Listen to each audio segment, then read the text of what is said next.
hot, streamy summer. Get it? Streamy? Get the joke? I get it. Okay, Yeah, okay, I know. okay. Okay.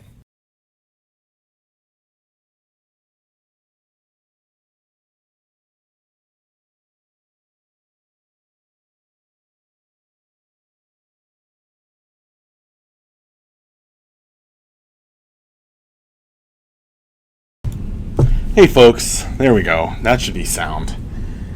Alright, it's time for another Storytime with Max. Wow, this sure turned out to be a big day of streaming for a day that didn't have a whole lot scheduled. But it was fun. We had Tyler streamed for hours and hours and hours extra. MJ had MJ showcased the new biome. And now it's time for Storytime with Max. I will be reading the Great Depths Raid Part 4.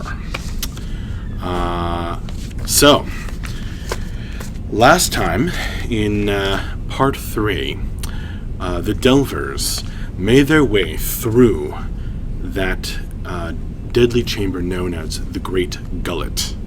And parts of their mind were nearly devoured, or were devoured and spit back out as they fought their way through. At the very end of the long hallway of the Great Gullet, they came upon a strange creature, something that does not make sense in this reality. So, here we are. Oh yes, and showcase the new logo and all kinds of other cool stuff. Thanks for reminding me. Okay, here we go. The Great Depths Raid, Part 4. A Strange Collection. The depths rumbled in anticipation, sensing the violence about to break out in its great gullet. All throughout the twisting tunnels and weird chambers, its servants paused and listened, feeling a shake in the tunnels and caves, signs of the excitement. Laughter bubbled up from the deep places, carrying dread magic. It echoed through the empty hallways and rolled over the rooms, crawling with life. A deep, booming laugh, a fiendish delight in the blood to be spilled. The thunderous laughter rushed over Hiduk in midair as he leaped off the wall to the top of the stairs, his daggers outstretched in a lethal pose, his teeth showing in a snarl. The rest of the Delvers, standing at the bottom of the stairs, opened their mouths in astonishment as they catch Shi's sudden appearance and fearsome rage. The thing on the stairs turned, its improbable limbs shifting, the tortuous construction of interconnected tendons and skinless cords swaying as it braced for the attack. Hiduk's twin weapons struck home, severing strands of straining flesh with audible snaps, ruining the weird, almost hexagonal shape of the main body mass. His furry form gracefully tucked and rolled as a long, thin limb swept up from below and swiped at him in response. From his stealthy position a moment ago, he had sensed the parts of the awful, twisted creature that lay within the veil, and anticipated these movements and attacks perfectly, coming out of his roll on the bone-white stairs, panting. Blood spurted from the wound he had dealt to the creature, and its visible insides roiled in surprise and anger. When it spoke, the sound felt like pressure popping in the ears, a crackling, grating voice that seemed to emerge from the vibrating... Hey, Tyler? Hey, Tyler? Tyler, could you ask her not to vacuum?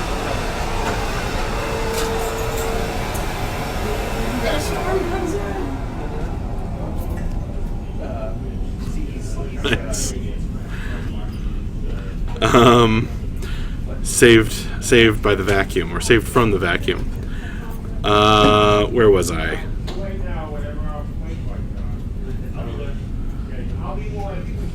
Where I completely lost my place. Visible insides. When it spoke, the sound felt like pressure popping in the ears. A crackling, grating voice that seemed to emerge from the vibrating tendons it was made of. A hidden fool strikes from the shadows. You shall not leave the great gullet. Hiduk flicked the foul blood from his daggers, then glanced at his companions on the bottom stair, his bright, cat-like eyes wild. Well, come on. Don't leave me to fight alone. Spurred to action, the other delvers raised their weapons and rushed up the wide staircase of bone, which swept toward a small archway, the only opening in the pulsating red walls of this place. Her long blue-skinned legs pumping, the giant Fogya rushed up to the front, bringing her mighty hammer down in a swing to stave off a long, spiny leg that came at her. With a grunt of effort, she smashed it against the stairs, cracking them as white sparks flashed from her eyes. Red blood spurted out of the smashed end of the limb, and the creature pulled back with unnatural speed, letting out a screech that she had to shout over. Never fear, fuzzy little shorty. We're coming. Determined not to give the awful, impossible creature the chance to recover, Jorvald rushed past his fellow delver and into range, his axe held high. Stones and bones, you're ugly. You should have stayed in the body of that poor woman. The Dvergr bounded over the limp remains of the disguise the creature had used, now a lifeless husk discarded on the steps. When the beast lashed out with another long, pointed limb, Jorvald took the blow on the stone outcroppings that studded his shoulder, turning it aside. Though the stones did their job, he still felt the rest of his body creak and shudder with the impact. The Dvergr rushed on, aiming his axe blow at the main cluster of wriggling, disjointed legs where they clutched at the stairs. Wrong! For the Ascended! The flashing blade cleaved through popping strands and stalks, showering the Dvergr with a fine mist of blood. The creature reeled, furious, and screeched loud enough to shatter eardrums. Jorvald stumbled back, his stones aching. Lower down on the staircase, Zedric tried to duck out of the way as a long pointed leg darted out of nowhere at him, coming through the veil itself. The human wasn't quick enough. The deadly spine punctured him at the shoulder, eliciting a shout of surprise and pain, then ripped out, tiny hooks carrying bits of Zedric with it. The man slumped to one knee, groaning, as the creature whipped its limb through the air, whistling past the nimbler Hiduk. Blood spurted from Zedric's wound as fire flickered around his fingers. The flame warden felt something wrong, something unclean, coursing through his veins. He watched, hypnotized for a moment, as dribbles of crimson stained the unpleasantly white stair beneath him. Zedric didn't even feel the pain. Perhaps there was some sort of numbing agent in the creature's skin? He was too distracted to notice the other attack coming swiftly down at his head. Fortunately, Sacrifisto was ready. The sight of his ally's blood pushed the healer into action, and he rushed forward, magic already curling up his arms. With an effort, he pulled Zedric from danger, lifting him and bringing him a safe distance away. Sorry, my friend. I hesitated to attack a living creature, and now you have been hurt. I will help you. The Banshee hovered by Zedric, and promised himself to be quicker in the future. After all, the Flame Warden had already saved him once. Although the source of the deadly power that had earlier flowed into the human's magic was yet to be identified. Shaking that thought from his mind, Sacrifisto used his power to pull away the blood and take the human's injuries onto himself instead, ignoring the lashing tentacle that smashed the stairs just out of reach. The beast wasted no time at all in following up its attacks on the Delvers. Foggia smashed aside another of its swiftly growing limbs, while Jorvald slashed his way in deeper, both fighters battered by counterattacks. Meanwhile, Hiduk circled, dodging and weaving. Though the beast appeared to have no front or back, to not even fully inhabit this reality, the stealthy Ketchi felt sure he had noticed a crack in its armor, an area not fully defended by its flurry of attacks. Noticing Hiduk's attempts to reposition, Foggia gave a shout. "Oh ho! You want more of my hammer, beast? Take this, and that!" The powerful Jotun laid about her with her hammer, pushing her way up the steps amid a mist of the creature's blood. In response, the twisted thing thrust its main body mass down toward her, jagged bones outstretched. It snapped them together like horrible teeth, and one gored the Yutnar on her side, while another dented her helmet, tossing her back. Defiant, her muscles straining, Foggia kept her feet. "That the best you can do? My little brother hits harder than that," she shouted boldly. But her glance back at Sacrifisto belied her words, showing how much the chiseled edges of those mismatched bones hurt. As the terrible creature leaned down to bite, Hiduk spotted the rip in its impossibly proportioned form. Tendons and raw red cords hung loosely where his daggers had slashed it open. However, even with most of its limbs occupied with other delvers, the faceless monster could still defend itself, growing spare limbs as necessary, and striking at all angles, even from within the veil. As the frost giant shouted again, this time in pain, Hiduk ducked and dodged, desperate to get closer. The Ketchi was so intent on his target, he didn't see the spiny limb that came out of nowhere, piercing the air and aiming straight down at him. From the bottom of the stairs, Sacrifisto hesitated no longer. Stepping up from his human ally, the healer drew himself up to his full height, drew a deep breath, and opened his mouth. Jorvald saw what was coming and covered his ears. The scream that erupted from the banshee's mouth reverberated and echoed through the hall, growing louder and louder, even drowning out the monster's own noises. Everything was shaking, vibrating with sound, waves of it crawling over skin and humming in bones. It was a full-throated, overwhelming wail, the most powerful dire scream that Sacrifisto had ever produced. The monster reeled back, shouting but unheard. Foggia stumbled on the steps, trying to stay upright. Jorvald rolled from the beast's thrashing spines, and Zedric turned away with his arms cradling his head. Hiduk, however, was ready.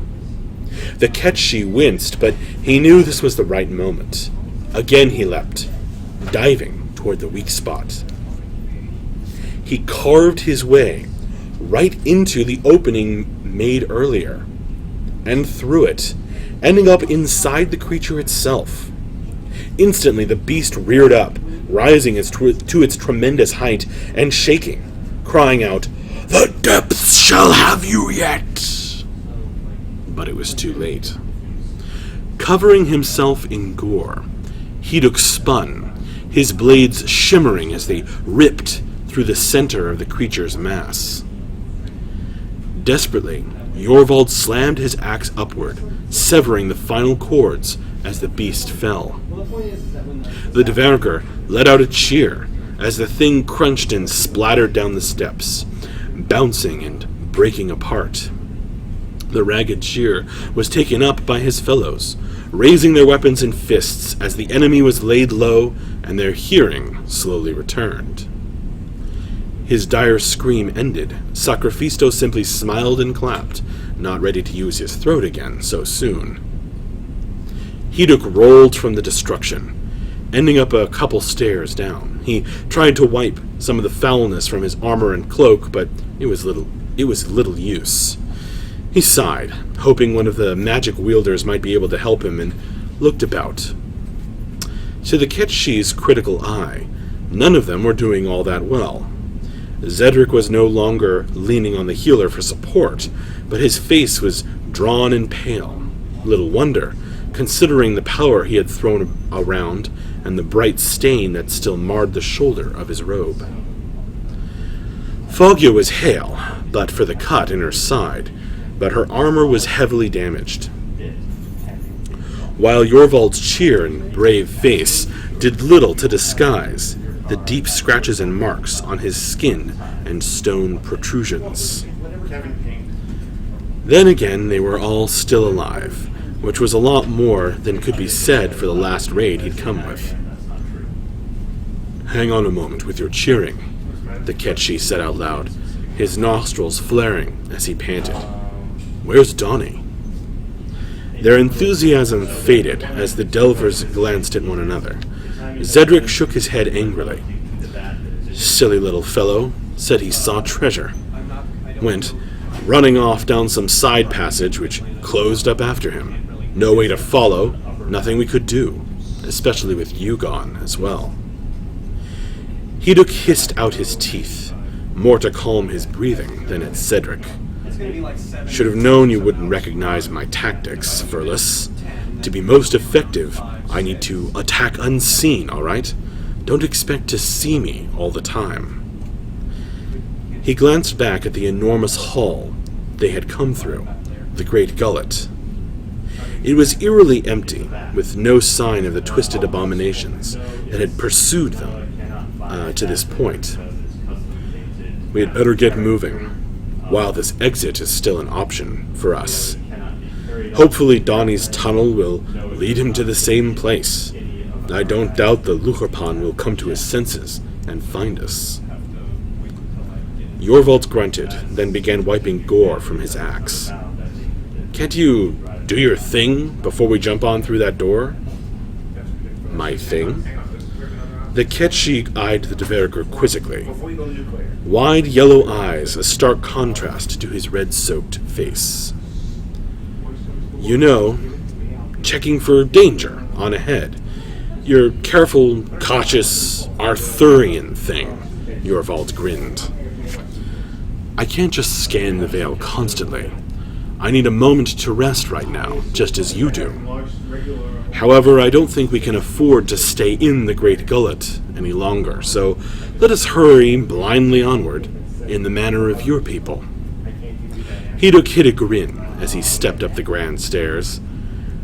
The massive, pulsating walls framed the archway at the top, in a mess of hanging tendons and bone struts. The Ketshi's smile faded as he read the ominous words above the archway, which had been hidden by a fold in the flesh-like walls, making them invisible until one stood upon the platform at the top of the stairs. The jagged writing looked as though it had been emblazoned with a branding iron, and read, "The Collection Room."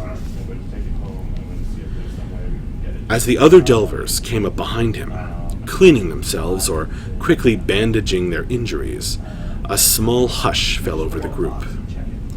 Beyond the archway, there was only darkness. Not even the keenest eyes among them could penetrate it. Zedric tossed forward some sparks to brighten the opening, but it seemed as though it would take more effort to lighten the place. And he wasn't prepared to expend that much power again, just yet. Foggia gave up, trying to push out the dent in her helmet, and placed it back on her head. "Well, should I take the lead once more?" Yorvald grunted, pinging the side of his axe blade against one of the stones that emerged from his knee. You might as well, big lady. I'll take the position of true danger, as you call it, and follow at the back. Foggia stifled a laugh, but stepped forward to the edge of the thick darkness that filled the other side of the archway. Without glancing back, she added, "Follow me closely. Don't want what happened with the little one happening again." And with that, she stepped forward and was swallowed by the dark. The first thing she noticed was the sound. Like a crash of thunder in her ears, the frost giant felt, rather than heard, the tremendous noise of a waterfall. Though all seemed black at first, compared with the ever-present light that filled the great gullet, she began to see white froth and glittering dots as she stepped forward. Small droplets of water spattered the front of her armor. She seemed to stand upon a great stone walkway, which sloped upward toward towering somethings. Foggia reached back to steady her companions as they stumbled through the darkness to join her on the narrow stone. She looked up, and her mouth opened in wonder. A canopy of stars, which with every dot of light in a neatly spaced row. It was eerie, a star field in oppressively perfect organization, stretching up and up in tier after tier of lights. Jorvald pushed his way forward from the back. His eyes glinted silver, able to see in this near blackness. The thunder of the falls was deafening, and he had to shout in order to be heard through the mist and mad spray. "Stay close, friends. It's a sheer drop to the river." Zedric cleared his throat. It was cold. He sensed rather than saw his breath going up in a mist. How about a little more light? It was difficult to make a fire in here, but he called upon the heat in his chest, exhaling a stream of flickering orange that hung in the air, slowly fading. The waterfall shimmered, droplets catching the light as they hung in the air for a moment before plunging down into the reflective pool below. The light played over the surface of the water, which seemed like a substance not quite of this world. Zedric's light revealed a strange place. A vast cavern filled with uncountable tiers of great shelves of stone. Down the center of the cavern, between the endlessly towering walls, an enormous underground river swept swiftly along, crashing into a giant sieve before tumbling into a great abyss. The great sieve filtered the water, which shot through roughly, throwing up a white plume of wave as it tried to carry all along with its powerful rush. In the ever-rippling surface of the river, the stars were reflected like rows of eternal eyes, always shifting as they watched the water. Staying together, the group of delvers moved up the ramp, following the main pathway, which was lined with some sort of odd metal track. It led up to the shelves, where the rows of stars glittered in eternal perfection. The members of the subdued group stayed quiet as they went, but for the streamers of flame that Zedric used to light their way.